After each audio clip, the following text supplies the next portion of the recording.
जय भीम. तर डॉक्टर बाबासाहेब आंबेडकर सांगतात की शिक्षण हे वाघिणीचं दूध आहे आणि जो पिईल तो गुरगुरल्याशिवाय राहणार नाही.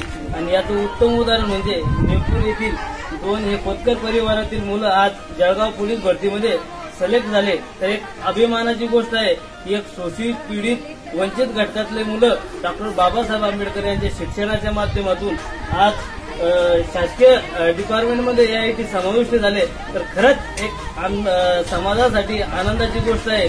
आणि मी या व्हिडिओच्या माध्यमातून सर्व मुलांना सांगू इच्छितो की शिक्षणाशिवाय आपण आपली प्रगती साधू शकत नाही. तर शिक्षण हेच मेन घटक आहे आणि सर्वांनी शिक्षणाकडेच लक्ष द्यावे.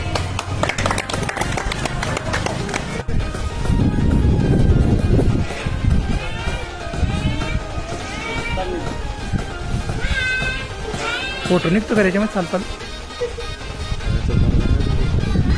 निघतो